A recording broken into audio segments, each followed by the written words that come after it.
This segment brought to you by Hope Cancer Care of Nevada, offering state-of-the-art cancer treatment in Pahrump. A little hope goes a long way.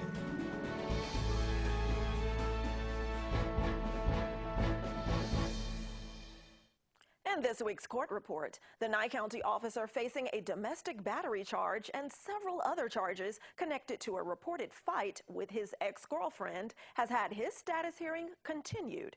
This makes several continuances for Richard Deutsch, who had no initial arrest after allegations surfaced.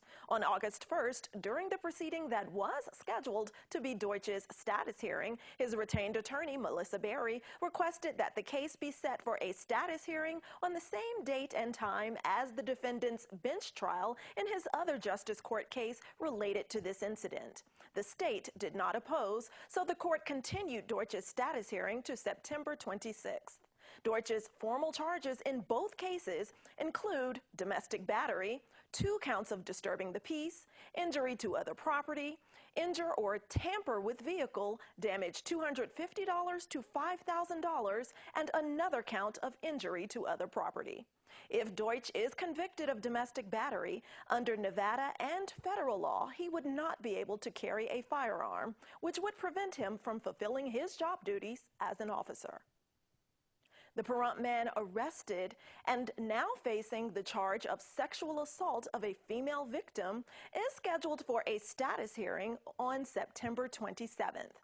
Jeffrey Fonseca Gomez's July court date was continued per stipulation, so he now has a new date. During Fonseca Gomez's last proceeding, the court advised that a stipulation to continue was also received that morning. The state advised that they are waiting for additional discovery and corresponded with defense counsel to advise that they did not need to appear in court that day.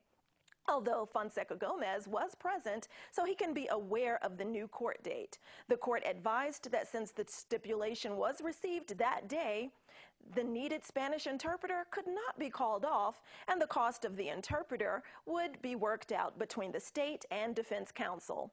The court continued Fonseca Gomez's court date, and the state canvassed the defendant, who stated that he does understand the proceedings, but would still require a Spanish interpreter at future hearings. Fonseca Gomez has an active cash bail or bond, $5,000. This has been your court report. I'm Eunette Gentry for News 46.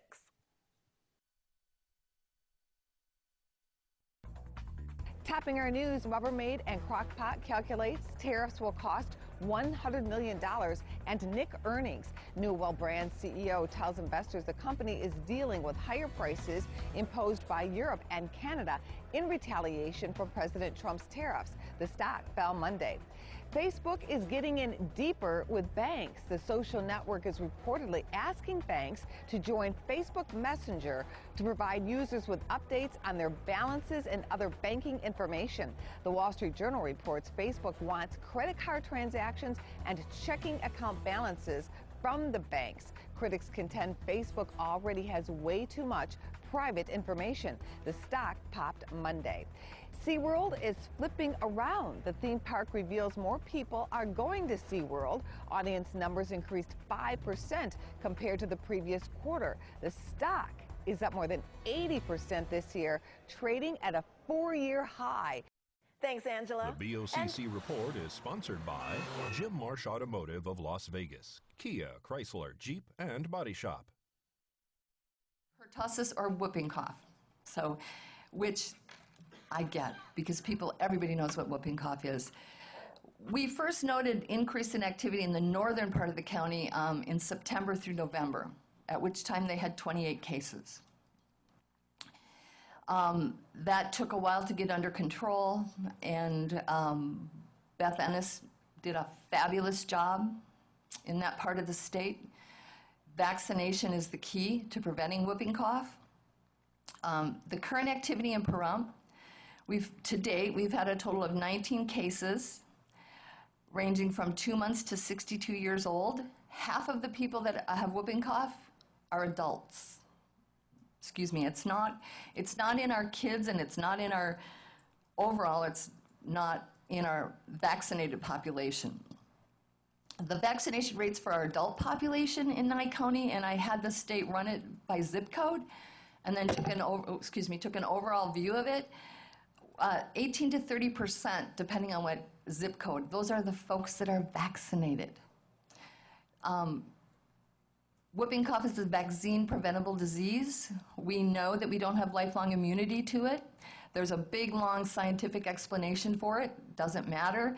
Bottom line is, if you haven't had a whooping cough vaccine as an adult, if the last time you remember having a whooping cough shot was when you were in grade school, you need to get a Tdap. Also, those of us that are older, we have grandchildren. We have I don't have great-grandchildren yet. I'm lucky to have a grandchild. But great-grandchildren, we can't vaccinate babies fully until they're 15 months old. You get a series of shots. We, as a community, have an obligation to our young kids, to our babies, to protect them. And we protect that by herd immunity. How do we get that? We vaccinate people. So the whooping cough vaccine is common. It can be given through a drugstore, through your private provider, through the public health and the community health nurses' offices. You need to be vaccinated if you haven't been. So I'll get off that soapbox for now. Okay. That was Nurse Maureen Badal discussing important updates regarding whooping cough vaccinations at a recent Board of County Commissioners meeting. And stay tuned to News 46. We will hear more about important health grants and other local news right after this break.